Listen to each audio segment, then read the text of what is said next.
जय श्री कृष्णा, राधे राधे। आप सभी भक्तों का आपके अपने YouTube चैनल श्री कृष्ण दीवानी में हार्दिक स्वागत है। कार्तिक महात्म्य के अध्याय 22 और 23 की पावन कथा में हम आज सुनेंगे एकादशी को भगवान को जगाने की विधि और कार्तिक व्रत का उद्यापन कैसे करें, वह सब विधि। तो आइए सर्वप्रथम भगवान का स्मरण करते हुए आप सभी मेरे साथ बोलिए। शांताकारं भुजगशयनं पद्मनाभं सुरेशं विश्वधारं गगनसदृशं मेघवर्णं शुभांगं लक्ष्मीकान्तं कमलनयनं योगिभिर्दयानगमयं वन्दे विष्णुं भवभयहरं सर्वलोकैकनाथं। ओम नमो भगवते वासुदेवाय। श्री लक्ष्मी नारायण भगवान की जय। श्री राधा कृष्णाभ्याम नमो नमः। तुलसी महारानी की जय। ब्रह्मा जी कहते हैं नारद जी से कि हे पुत्र नारद, जो पुरुष कार्तिक मास में प्रतिदिन पुरुष सूक्त के मंत्रों के द्वारा अथवा 5 रात्र आगम में बताई हुई विधि के अनुसार भगवान विष्णु का पूजन करता है, वह तो मोक्ष का भागी होता है। जो कार्तिक में ओम नमो नारायण इस मंत्र से श्री हरि की आराधना करता है, वह नरक के दुखों से मुक्त हो जाता है, रोग शोक से रहित होकर वैकुंठ धाम को प्राप्त होता है। कार्तिक मास में जो मनुष्य विष्णु शेषनाम तथा गजेंद्र मोक्ष का पाठ करता है, उसका फिर इस संसार में जन्म नहीं होता है। हे सुवर्त, जो कार्तिक मास में रात्रि के पिछले पहर में भगवान की स्तुति का गान करता है, वह पितरों के सहित श्वेत द्वीप में निवास करता है। आषाढ़ के शुक्ल पक्ष में एकादशी तिथि को शंखासुर दैत्य मारा गया था। अतः उसी दिन से आरंभ करके भगवान 4 मास तक क्षीर समुद्र में शयन करते हैं और कार्तिक शुक्ला एकादशी को जागते हैं। इस कारण वैष्णवों को एकादशी में निम्नांकित मंत्र का उच्चारण करके भगवान को जगाना चाहिए। मंत्र कौन सा है, आइए वह जाने। उत्तिष्ठोत्तिष्ठ गोविंद उत्तिष्ठ गरुड़ध्वज उत्तिष्ठ कमलाकांत त्रिलोकय मंगलम कुरु। अर्थात हे गोविंद, उठिए उठिए, हे गरुड़ध्वज उठिए उठिए, हे कमलकांत, निद्रा का त्याग करके तीनों लोकों का आप मंगल कीजिए। ऐसा कहकर प्रातःकाल शंख और नगाड़े आदि बजवाएं। वीणा, वेणु और मृदंग आदि की मधुर ध्वनि के साथ नृत्य, गीत और कीर्तन आदि करें।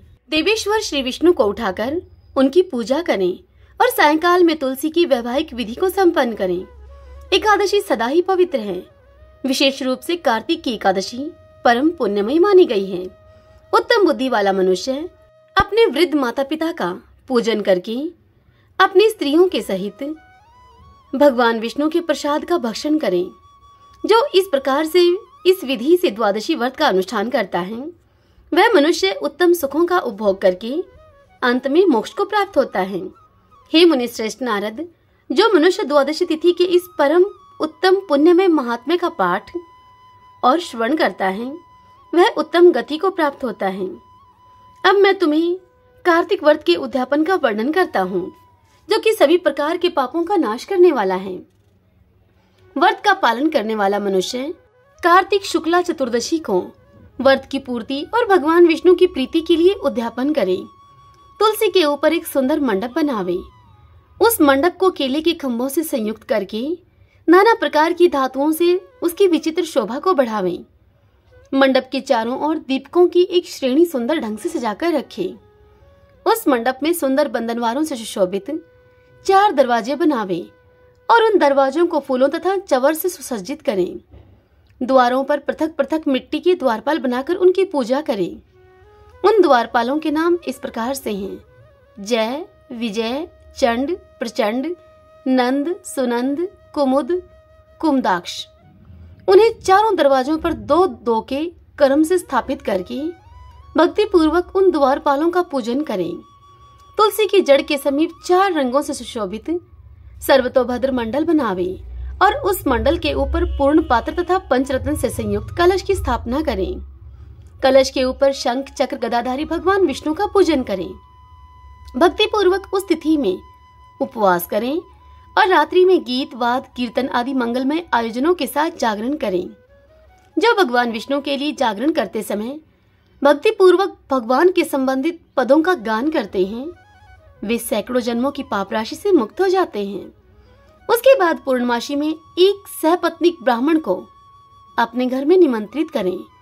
प्रातः काल स्नान और देवता का पूजन करके वेदी पर अग्नि की स्थापना करें और अतो देव, इस मंत्र के द्वारा देवादिदेव भगवान की प्रीति के लिए तिल और खीर की आहुति दें। होम की शेष विधि पूरी करके भक्ति पूर्वक ब्राह्मणों का पूजन करें और उन्हें यथाशक्ति दक्षिणा दें। भगवान द्वादशी तिथि को शयन से उठे और देवताओं को दर्शन दें। त्रयोदशी तिथि को और चतुर्दशी तिथि को सभी ने उनका दर्शन एवं पूजन किया, इसलिए उस तिथि में भगवान की पूजा करनी चाहिए। गुरु की आज्ञा से भगवान विष्णु की स्वर्णमय प्रतिमा का पूजन करें। इस पूर्णिमा को पुष्कर तीर्थ की यात्रा श्रेष्ठ मानी गई है। हे नारद, कार्तिक मास में इस विधि का पालन करना चाहिए। जो इस प्रकार कार्तिक के व्रत का पालन करते हैं वे धन्य और पूजनीय हैं, उन्हें उत्तम फल की प्राप्ति होती है। जो मनुष्य भगवान विष्णु की भक्ति में तत्पर होकर कार्तिक में व्रत का पालन करते हैं उनके शरीर में स्थित सभी पाप तत्काल ही नष्ट हो जाते हैं। जो श्रद्धा पूर्वक कार्तिक के उद्यापन का महात्म्य सुनता है अथवा सुनाता है वह भगवान विष्णु का सायुज्य प्राप्त करता है।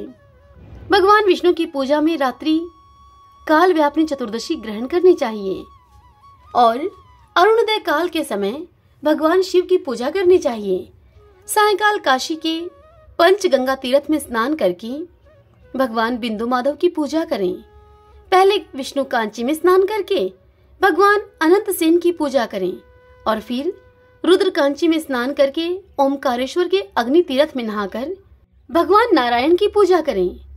रेतोदक में स्नान करके केदारेश्वर की पूजा करें। प्रयाग की यमुना में नहाकर भगवान वैणी माधव की पूजा करें और फिर गंगा में स्नान करके संगमेश्वर की पूजा करें। जो मनुष्य ऐसा करता है उसकी सब प्रकार की संपत्तियां अधीन हो जाती हैं। हरि ओम तत्सत। श्री लक्ष्मी नारायण भगवान की जय। श्रीमन नारायण नारायण हरि हरि, भजमन नारायण नारायण हरि हरि। आइए अब हम श्रीमद् भगवद गीता के महात्म्य का श्रवण करते हैं। श्री महादेव जी देवी पार्वती से कहते हैं कि हे पार्वती, अब मैं तुम्हें भवबंधन से छुटकारा पाने के साधनभूत श्रीमद् भगवद गीता के 14वें अध्याय का महात्म्य बतलाता हूँ। तुम इसे ध्यान देकर सुनो। सिंघल द्वीप में विक्रम बेताल नाम के एक राजा थे जो कि सिंघल के समान पराक्रमी और कलाओं के भंडार थे। एक दिन वे राजा शिकार खेलने के लिए उत्सुक होकर अपने राजकुमारों के सहित 2 कुतियों को साथ में लेकर वन में गए। वहां पहुंचने पर उन राजा ने तीव्र गति से भागते हुए खरगोश के पीछे अपनी वह कुतिया छोड़ दी।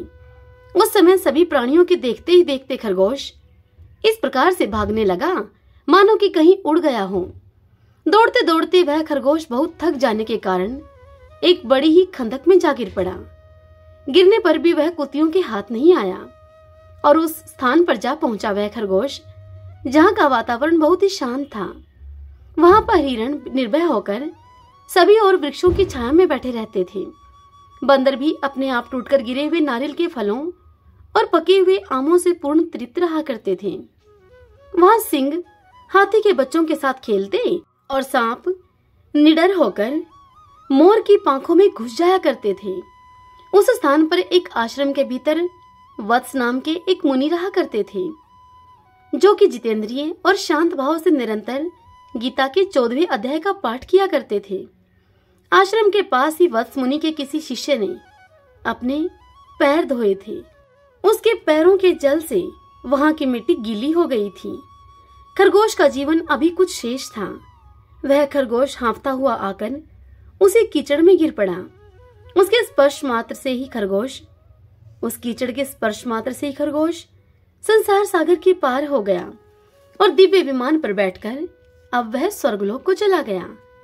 फिर कुतिया भी उसका पीछा करती करती वहां पर आ पहुंची और वहां उसके शरीर से भी कुछ कीचड़ की छींटे लग गए।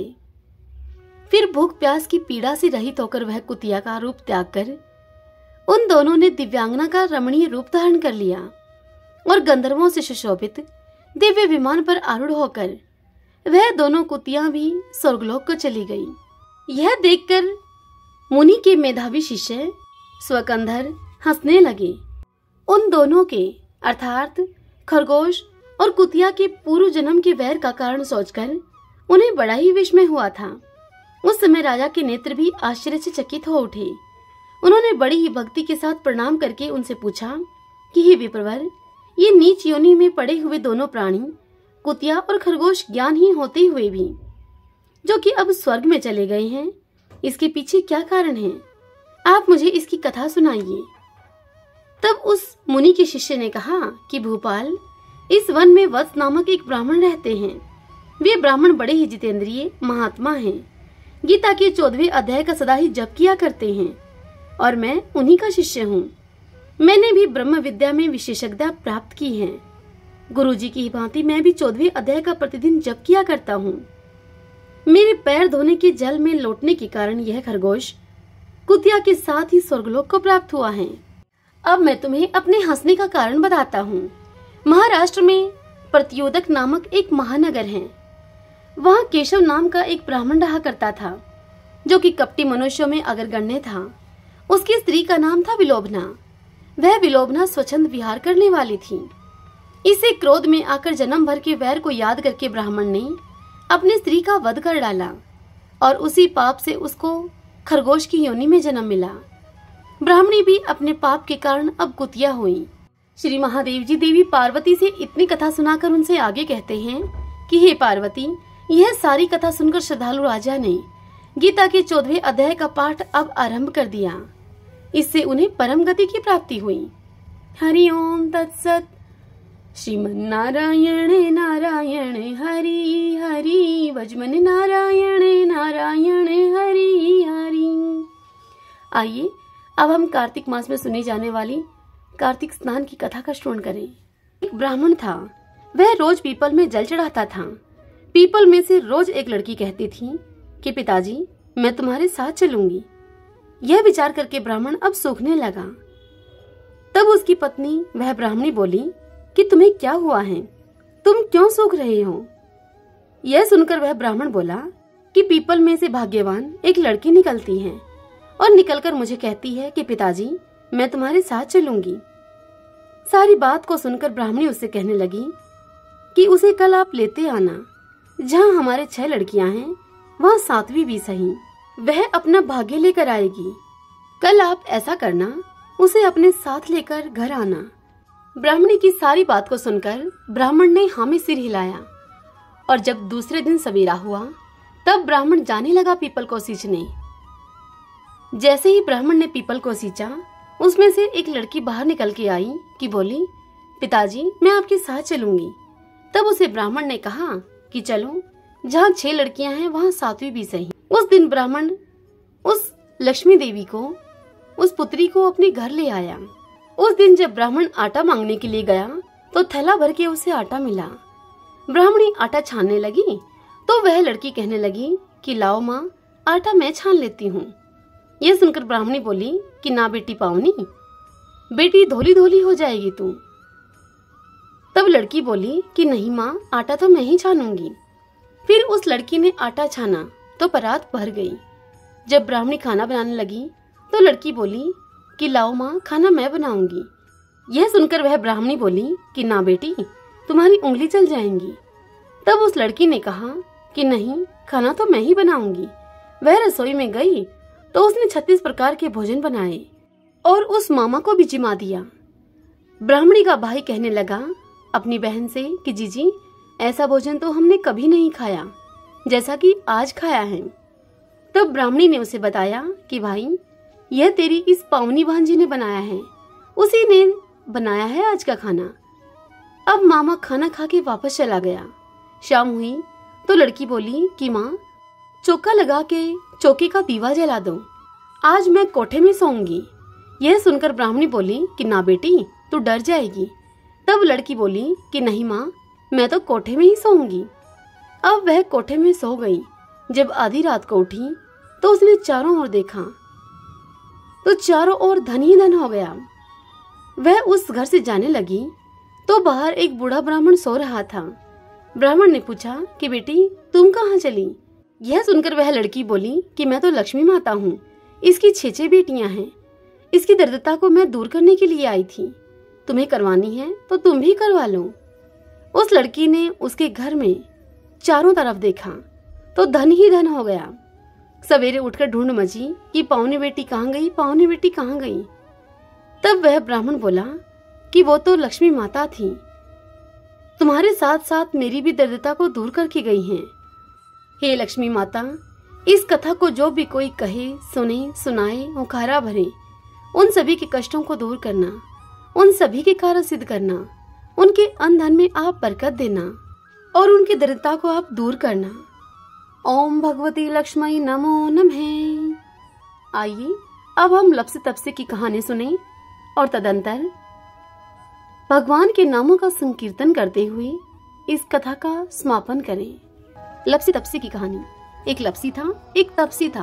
तपसी तो भगवान की तपस्या करता था और लप्सी सवा सिर की लापसी बनाकर भगवान को भोग लगाता था और लोटा हिलाकर स्वयं जीम लेता था। एक दिन दोनों आपस में लड़ने लगे। लप्सी बोला मैं बड़ा हूँ, तपसी बोला मैं बड़ा हूँ। इतने में ही वहाँ नारद जी आ गए और उनसे पूछने लगे कि तुम क्यों लड़ रहे हो। तब यह देखकर लप्सी ने कहा कि मैं बड़ा हूँ और तपसी ने कहा मैं बड़ा हूँ। तपसी बोला कि मैं सारे दिन भगवान की पूजा करता हूँ। ये सुनकर नारद जी बोले कि तुम लड़ो मत, मैं तुम्हारा फैसला कल कर दूंगा। दूसरे दिन तपसी नहा धोकर आ रहा था तो नारद जी ने उसकी परीक्षा लेने के लिए 1.25 करोड़ की मोंदड़ी अंगूठी को कहा जाता है, उसके सामने तपसी के सामने 1.25 करोड़ की मोंदड़ी फेंक दी। यह देखकर तपसी लालच में आ गया और उसने अपना घुटना उठाकर वह अंगूठी अपने घुटने के नीचे दबा ली और फिर से लग गया तपस्या करने। लप्सी सुबह उठा, नहा धोकर सवा सेर की उसने लापसी बनाई। तदंतर भगवान को भोग लगाकर लोटा हिलाकर अब जीमने ही लगा था कि इतने में नारद जी वहाँ पर आ गए। नारद जी ने लप्सी के सामने भी अंगूठी फेंकी थी, लेकिन लप्सी उसने कुछ ध्यान नहीं दिया। उसने अंगूठी को देखकर भी अनदेखा कर दिया। अब नारद जी उसके सामने आ गए और उन दोनों को बिठाया। तब दोनों ने फिर से पूछा कि बताइए प्रभु कौन बड़ा है। तपसी बोलने लगा कि मैं बड़ा हूँ। नारद जी ने कहा कि तू अपना घुटना उठा। घुटना उठाया तो 1.25 करोड़ की अंगूठी निकली। यह देखकर नारद जी बोले कि यह अंगूठी तो तूने चुराई है, इसलिए तेरी तपस्या अब भंग हो गई है, इसलिए अब से लप्सी बड़ा है। यह सुनकर तपसी कहने लगा कि महाराज मेरी तपस्या का फल मुझे कैसे मिलेगा। तब नारद जी बोले कि तेरी तपस्या का फल कार्तिक नहाने वाले तुझे देंगी। और फिर नारद जी कहने लगे कि सबकी कहानी कहकर यदि तेरी कहानी नहीं कहेंगी तो कार्तिक का फल उनका खत्म हो जाएगा और उनका वह पुण्य फल तुम्हें मिलेगा। हरि ओम तत्सत। ओम नमो भगवते वासुदेवाय। आइए अब हम कार्तिक भगवान की आरती करते हैं। आरती उतारू मारा कार्तिक भगवान की, आरती उतारू मारा कार्तिक भगवान की। ठाकुर जी की सेवा में मैं राम नाम बोलती, ठाकुर जी की सेवा में मैं राम नाम बोलती। गाय की सेवा में मारे गोबर पानी बाड़ा में, गाय की सेवा में मारे गोबर पानी बाड़ा में। तुलसी जी की सेवा में मारे तुलसी फल फूल आंगन में, तुलसी जी की सेवा में मारे तुलसी फल फूल आंगन में। आरती उतारू मारा कार्तिक भगवान की, आरती उतारू मारा कार्तिक भगवान की। ठाकुर जी की सेवा में मैं गंगा जल से नहाती, ठाकुर जी की सेवा में मैं गंगा जल से नहाती। गाय की सेवा में मारे दूध दही बिलोना में, गाय की सेवा में मारे दूध दही बिलोना में। तुलसी जी की सेवा में मार बरकत है घर आंगन में, तुलसी जी की सेवा में मार बरकत है घर आंगन में। आरती उतारू मारा कार्तिक भगवान की, आरती उतारू मारा कार्तिक भगवान की। ठाकुर जी की सेवा में तिलक लगो मर माथा में, ठाकुर जी की सेवा में मार तिलक लगो मर माथा में। गाय की सेवा में मार घी धरो से घिलड़ी में, गाय की सेवा में मार घी धरो से घिलड़ी में। तुलसी जी की सेवा में मार दीवा बाती क्यारा में, तुलसी जी की सेवा में मार दीवा बाती क्यारा में। आरती उतारू मारा कार्तिक भगवान की, आरती उतारू मारा कार्तिक भगवान की।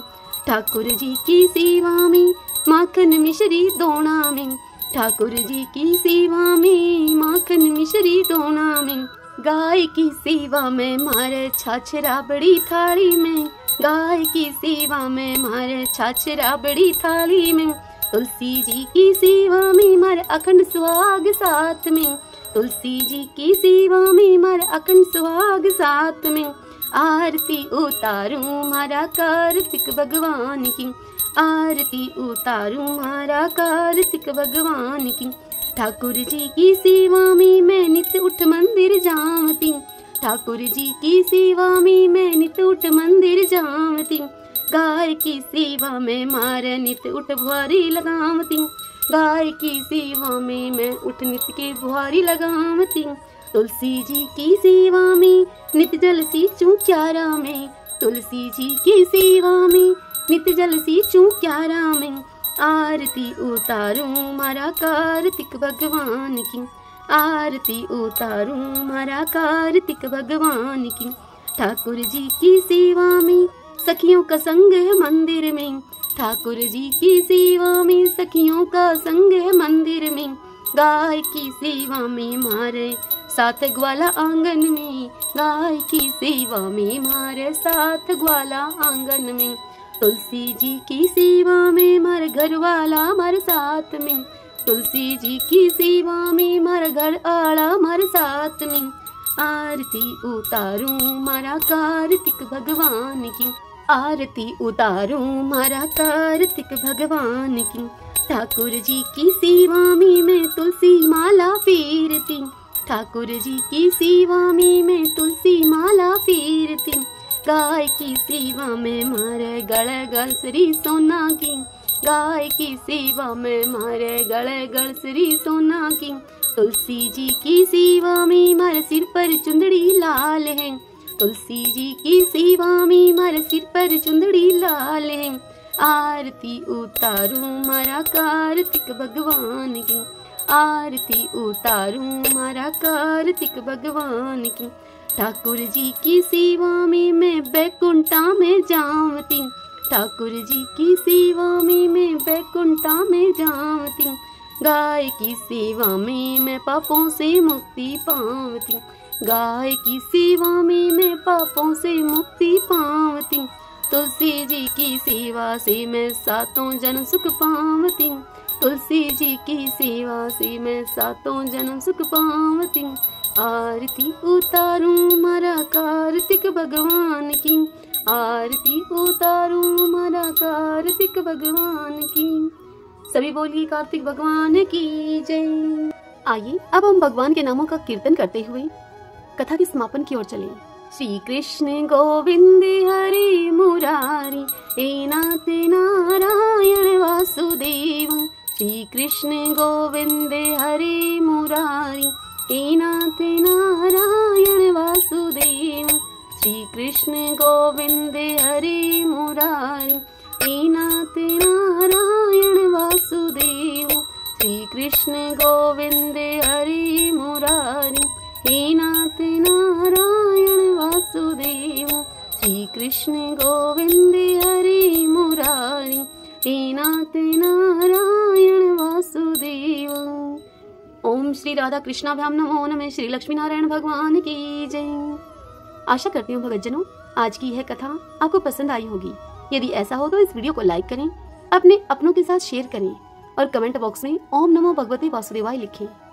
और यदि आपने अभी तक हमारे इस चैनल श्री कृष्ण दीवानी को सब्सक्राइब नहीं किया है तो आप जरूर करें।